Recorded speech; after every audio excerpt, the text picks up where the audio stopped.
Even as they were sitting there, he said to them, I am directing my staff right now to intervene on your behalf. And then just days after he met with them, he took $10,000 in campaign contributions, including from individuals who were indicted by the federal government for fraud. He's been charged with nothing. And in fact, he sat where you're sitting under oath, and he denied to me he took any money at all.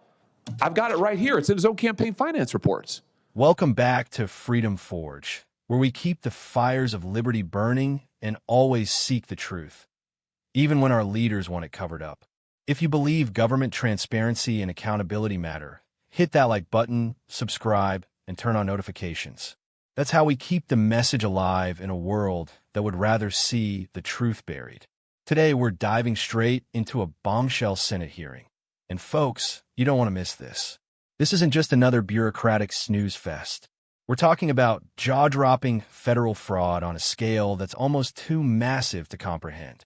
We're talking about over $1 trillion, yes, trillion, dollars in taxpayer money vanishing every year.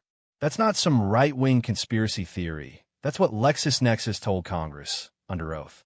Compare that to the Government Accountability Office, which says the real figure is about $500 billion a year. Folks, that's more than the entire budget for the Department of Veterans Affairs, the folks who are supposed to be looking out for our nation's heroes. And yet, year after year, that same amount is thrown away or stolen because nobody wants to take action. Thank you, Mr. Chairman. Mr. McDonald, congratulations on your nomination. It comes not a moment too soon. Yet 2 weeks ago, the CEO of LexisNexis told me under oath that the federal government, according to their estimates, to their own expert research, loses $1 trillion per year to fraud. $1 trillion. That's more than the entire defense budget for this year. A more conservative estimate, the GAO's estimate, is that the federal government loses about $521 billion to fraud every year. That's about the budget of the Department of Veterans Affairs. Either way, we're talking about just enormous amounts. And of course, we've seen it on display in states recently like Minnesota.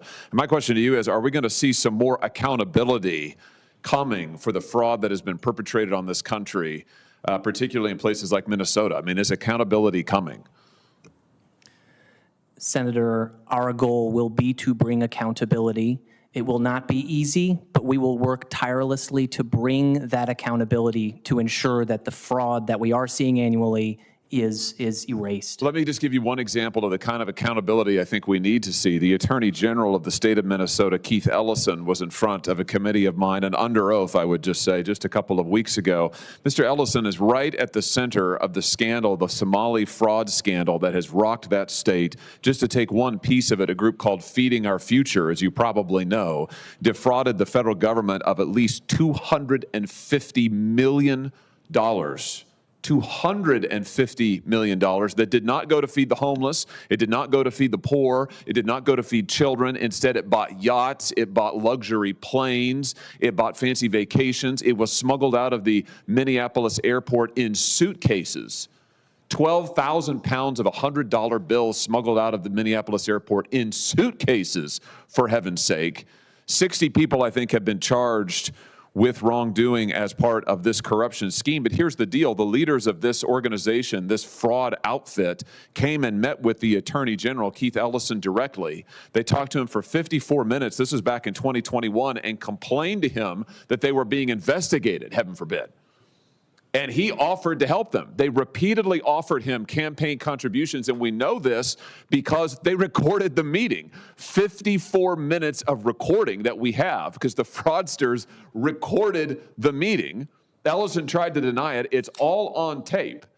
They offer him money repeatedly, and he says things like this. I think we may have a poster of it. He says, we are in the middle of the battle with agencies now who are investigating them. He says, he's the Attorney General of the state. He says, Waltz, meaning the governor, agrees with me that this piddly, stupid stuff running small people out of business is terrible. Piddly, stupid stuff, meaning investigation for mass fraud. He goes on to say, just to be able to say, just getting the question, just getting the inquiry from the Attorney General is sometimes enough to make people knock it off. In other words, he offered repeatedly to help them get rid of the investigations that were ongoing into this group. Even as they were sitting there, he said to them, I am directing my staff right now to intervene on your behalf.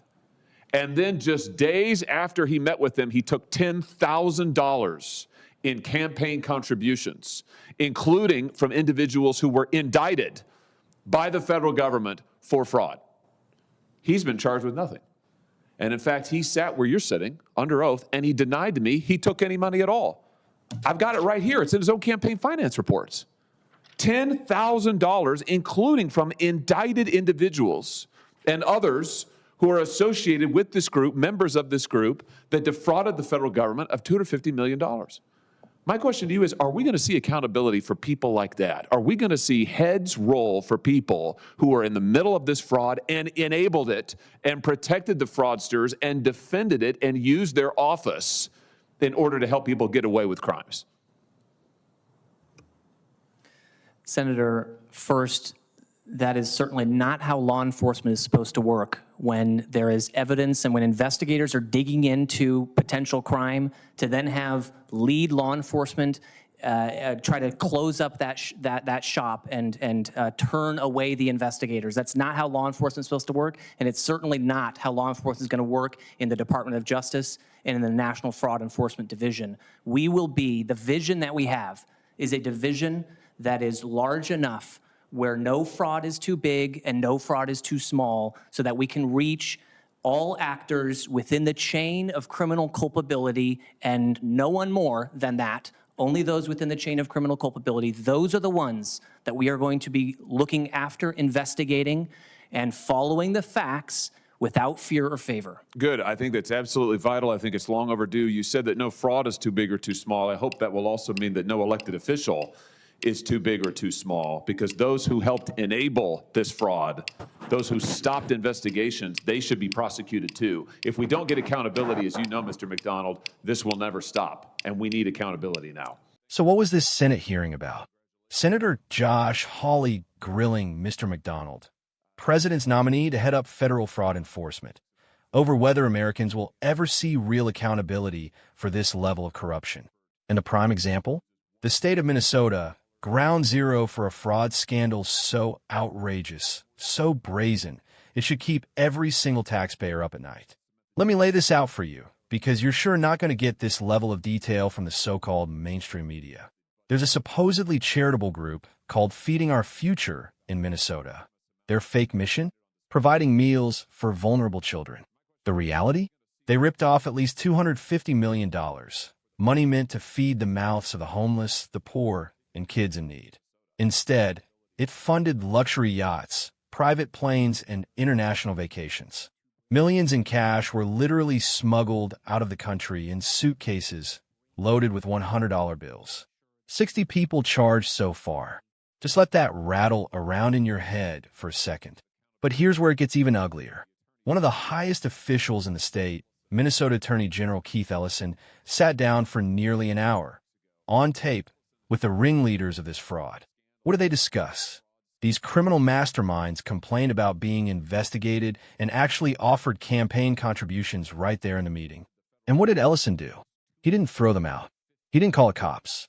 No, he offered to help, described active investigations as piddly, stupid stuff, claimed the governor was on his side, and straight up said that an inquiry from the Attorney General's office might be enough to make investigators back down.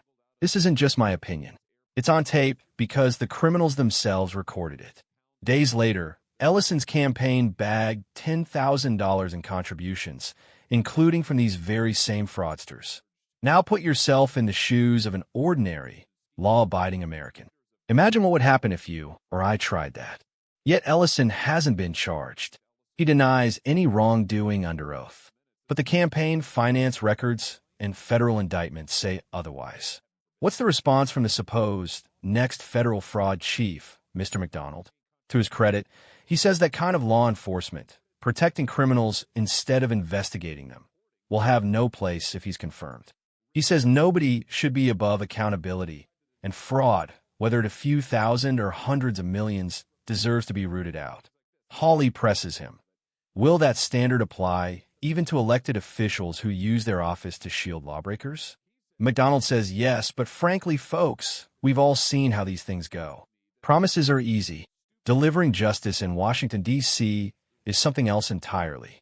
So what's my take as an unapologetic American patriot? This is exactly why people don't trust government anymore. This is why good, hardworking Americans feel like we're not living under the rule of law, but under a twisted system where bureaucrats and politicians protect their own, while the rest of us foot the bill. There are two sets of rules in this country, one for the powerful and one for everyone else. You want to know what real justice looks like? It's not passing a few more laws. It's not more bureaucratic appointments. Real justice is when politicians who enable criminals, who accept money with one hand and wave investigations away with the other, wind up in the same courtrooms, facing the same consequences as the criminals they protect. Until that day comes, the fraud will continue. The cycle of corruption and cover-up will keep rolling on, costing America not just billions, but our very faith in self-government. That's why Freedom Forge exists, to shine a light on this nonsense and demand that our leaders finally act. We don't just want tough talk and sound bites. We want handcuffs, trials, and convictions. Not because we hate these people, but because no one, no matter how high their office or how big their title, should be above the law.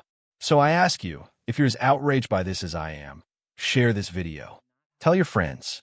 Tell your representatives. Make your voice heard before another $1 trillion of your money vanishes while the elites toast each other behind closed doors. Thank you for being part of the Freedom Forge community. Together, we will keep the pressure on.